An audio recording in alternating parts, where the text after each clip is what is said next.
রোহিত শর্মা কি হার্দিক পান্ডিয়ার উপর বদলা নিলেন? সুযোগ পেয়ে রোহিত তার পুরনো রাগ, ক্ষোভ, হতাশা সবকিছুই কি অবশেষে ঝেড়ে ফেললেন ওই পান্ডিয়ার উপর?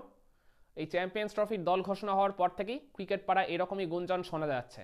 হঠাৎ করে সবাই রোহিত আর পান্ডিয়াকে নিয়ে পড়লেন কেন? গোটা ঘটনার সূত্রপাত হচ্ছে ওই 2024 আইপিএল ক্যাপ্টেন্সি ইস্যু নিয়ে, যেখানে মুম্বাই ইন্ডিয়ান্সকে তার আগে প্রায় 10 বছর মানে একবারে সফলভাবেই নেতৃত্ব দিয়েছিলেন রোহিত শর্মা। 10 বারের মধ্যে পাঁচবার তিনি ট্রফি দিয়েছেন মুম্বাই ইন্ডিয়ান্সকে। আইপিএলের ইতিহাসে অন্যতম সফল ফ্র্যাঞ্চাইজিগুলোর মধ্যে একটা এই মুম্বাই ইন্ডিয়ান্স। তো সেই মুম্বাই ইন্ডিয়ান্সই ওই রোহিত শর্মাকে ক্যাপ্টেন্সি থেকে সরিয়ে দিয়ে হঠাৎ করে ওই 2024 সালে ক্যাপ্টেন্সি তুলে দেওয়া হলো হার্দিক পান্ডিয়ার হাতে। তাও হার্দিক পান্ডিয়া যে টিমে আগে থেকে ছিল বিষয়টা সেরকমও নয়। হার্দিক পান্ডিয়া তখন ছিলেন কিন্তু গুজরাট টাইটান্সের ক্যাপ্টেন হিসেবে। ওই গুজরাট টাইটান্স তখন নতুন দল হিসেবে আইপিএলে আত্মপ্রকাশ করেছিল। দুইটা মরশুম ওই মানে হার্দিক গুজরাটকে নেতৃত্ব দিয়েছিলেন। প্রথম মরশুমে চ্যাম্পিয়ন করেছিলেন, দ্বিতীয় মরশুমে রানার্স আপ হয়েছিল গুজরাট টাইটান্স এই হার্দিকের নেতৃত্বেই। তার আগে হার্দিক কিন্তু মুম্বাই ইন্ডিয়ান্স একসময় রেগুলার খেলতেন। মানে হার্দিকের মূল উত্থানটা এই মুম্বাই ইন্ডিয়ান্সের হাত ধরেই হয়েছিল। তো মুম্বাই ইন্ডিয়ান্স কর্তৃপক্ষ মানে এটা আর কি মেনে নিতে পারেনি যে তাদের মানে আর কি ফ্র্যাঞ্চাইজ থেকে উঠে আসা একজন ক্রিকেটার অন্য ফ্র্যাঞ্চাইজ দিতে গিয়ে তাদেরকে একবারে সফলভাবে নেতৃত্ব দিয়ে দলটাকে এগিয়ে নিয়ে যাচ্ছেন। তো ওই জায়গায় মুম্বাই ইন্ডিয়ান্সের মালিক পক্ষ মানে তড়িঘড়ি করে হার্দিক পান্ডিয়াকে 15 কোটি ইন্ডিয়ান রুপিতে ওই আর কি মানে গুজরাট টাইটান্স ফ্র্যাঞ্চাইজ থেকে নিজেদের ফ্র্যাঞ্চাইজ মুম্বাই ইন্ডিয়ান্সে নিয়ে আসে। মানে ওই 15 কোটিটা আর কি অফিসিয়ালি ছিল, কিন্তু পরে শোনা গেছিল নাকি ওই মানে অ্যামাউন্টটা 115 কোটি ছিল। মানে আইপিএল এর ট্রান্সফার ইতিহাসে যেটা একটা রেকর্ড ছিল। মানে হার্দিক পান্ডিয়া পেয়েছিলেন ওই 15 কোটি রুপি, বাকি 100 কোটি রুপিটা পেয়েছিল ওই গুজরাট টাইটান্সের ফ্র্যাঞ্চাইজ। তারপর হার্দিককে ওই নেতৃত্বের ব্যাটনটাও তুলে দেওয়া হয়েছিল। তো স্বভাবতই রোহিত শর্মাকে ওই ক্যাপ্টেন্সির জায়গা থেকে সরিয়ে দেওয়া হয়েছিল। তো ওইটা নিয়ে আর কি নেটিজেনদের মনে বলুন কিংবা আর কি মুম্বাই ইন্ডিয়ান্সের ভক্ত সমর্থকদের মধ্যে কিংবা ইভেন রোহিতের ফ্যামিলির মধ্যে আর কি ওই জায়গায় প্রচুর একটা ক্ষোভ তৈরি হয়েছিল মূলত হার্দিক পান্ডিয়ার উপরে। বলতে গেলে 2024 আইপিএল শুরুর আগে থেকেই মানে পুরো আর কি মানে মুম্বাই ইন্ডিয়ান্সের ফ্যানেরাই দুভাগে ভাগ হয়ে গেছিল। এক দল ছিল আর কি মানে রোহিত শর্মার দিকে, আর এক দল ছিল হার্দিক পান্ডিয়ার দিকে। মানে হার্দিক পান্ডিয়ার দিকে সেভাবে কেউ ছিল না বললেই চলে, বেশিরভাগটাই ছিল রোহিত শর্মার দিকে। তারা মূলত সবাই ওই জায়গায় রোহিত শর্মাকেই ক্যাপ্টেন হিসেবে দেখতে চেয়েছিলেন। কিন্তু আইপিএল শুরু হতে না হতেই দেখা গেল হার্দিক পান্ডিয়া তার আগের 2 বছরে গুজরাট টাইটান্সকে as a captain as a leader যে সাফল্যটা এনে দিয়েছিলেন মুম্বাই ইন্ডিয়ান্সের, সেটা তার ছিটা ফোটাও দিতে পারলেন না। আর তার উপর ওই সমর্থকদের ওরকম গ্যালারি থেকে মানে বলতে গেলে দুয়োধ্বনি তো লেগেই রয়েছিল। মানে মুম্বাই ইন্ডিয়ান্স যখন নিজেদের ঘরের মাঠে খেলতে নামতো মনে হতো না যে তারা নিজেদের ঘরের মাঠে হোম ভেন্যুতে খেলছে। মানে সবসময় যেন গ্যালারি থেকে হার্দিক পান্ডিয়ার জন্য একেবারে বিদ্রুপ বয়ে আসতো। আর মানে ইভেন মুম্বাই ইন্ডিয়ান্স যখন মানে মানে অ্যাওয়ে ম্যাচও খেলতে যেত অন্য ভেন্যুতে, সেখানেও বলতে গেলে এই ইস্যুটা নিয়ে ওই মানে অ্যাওয়ে সমর্থকরাও মুম্বাই ইন্ডিয়ান্সকে বা পার্টিকুলারলি হার্দিক পান্ডিয়াকে ক্রমাগত ট্রোল করে যাচ্ছিল। তো রোহিত শর্মা তারপরে যদিও একটা ম্যাচে দেখেছিলাম ওই ওয়াংখেড়ে স্টেডিয়ামেই আর কি তিনি ভক্তদের উদ্দেশ্যে আর কি হাত জোর করে বলছিলেন যাতে হার্দিক পান্ডিয়াকে ট্রোল করা না হয়, মুম্বাই ইন্ডিয়ান্সকে এই ব্যাপারটা নিয়ে কন্টিনিউয়াসলি তারা যেন আর বিদ্রুপ না করে।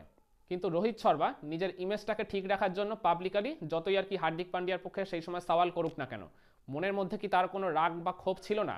মানে তার থেকে এরকমভাবে হঠাৎ করে ক্যাপ্টেন্সিটা কেড়ে নিয়ে যেভাবে হার্দিক পান্ডিয়াকে অন্য ফ্র্যাঞ্চাইজ থেকে উড়িয়ে নিয়ে এসে মুম্বাই ইন্ডিয়ান্সের ক্যাপ্টেন করে দেওয়া হয়েছিল, তাতে তো একটু হলেও তার মনের মধ্যে দুঃখ বা হতাশা ছিল।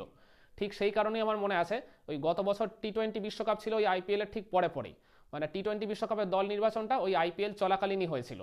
তখন ওই বিশ্বকাপের দল সিলেকশনের সময় হার্দিক পান্ডিয়াকে নাকি রোহিত শর্মা আর ওই চিফ সিলেক্টর অজিত আগারকার নাকি নিতেই চাননি। তার একটা ডেফিনেটলি ক্রিকেটীয় কারণও রয়েছে, কারণ ওই চলতি আইপিএলে হার্দিক পান্ডিয়া একেবারেই ফর্মের মধ্যে ছিলেন না। মানে তার ক্যাপ্টেন্সিও যেমন ওই জায়গায় একেবারে হচ্ছিল না, ব্যাট বা বল হাতেও তিনি একেবারে পুরোপুরি অফ ফর্মে চলে গেছিলেন ওই ভক্ত সমর্থকদের এত বিদ্রুপের কবলে পড়ে। তো সেই কারণেই রোহিত আর ওই আগারকার হার্দিককে প্রথমে নিতে চাননি। কিন্তু সেই সময়কার ভারতের হেড কোচ রাহুল দ্রাবিড় হার্দিক পান্ডিয়াকে একেবারে শেষ মুহূর্তে বাঁচিয়ে দেন। তিনি হার্দিককে আর কি দলে রাখতে চান, মানে তার আর কি চাওয়াটা ওই জায়গায় পূরণও হয়েছিল। আর শুধু আর কি হার্দিককে দলেই রাখেননি, তাকে ভাইস ক্যাপ্টেন্সির দায়িত্বটাও দেওয়া হয়েছিল। তো ঠিক সেইভাবেই এইবারও আর কি প্রত্যাশা করা হয়েছিল এই চ্যাম্পিয়ন্স ট্রফির আর কি স্কোয়াডে হার্দিককে আর কি ভাইস ক্যাপ্টেন্সির দায়িত্বটা দেওয়া হবে। কারণ এর আগে 2022 টি-20 বিশ্বকাপ থেকে যদি আমরা ধরি 2022 টি-20 বিশ্বকাপ, 2023 ওয়ানডে বিশ্বকাপ, আবার 2024 টি-20 বিশ্বকাপ, এই পরপর 3টা আইসিসি ইভেন্টে রোহিত শর্মার ডেপুটি হিসেবে দায়িত্ব পালন করেছিলেন এই হার্দিক পান্ডিয়াই।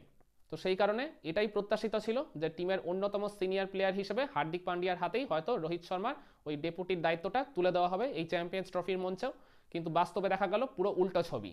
ইভেন ভারতের এখন যিনি বর্তমান হেড কোচ গৌতম গম্ভীর, তিনি স্বয়ং চেয়েছিলেন যে হার্দিক পান্ডিয়া যেন ভাইস ক্যাপ্টেন্সির দায়িত্বটা পালন করুক, কিন্তু তার ওই মতামতের ওই জায়গায় কোনো গুরুত্ব দেননি ওই রোহিত শর্মা আর অজিত আগারকার।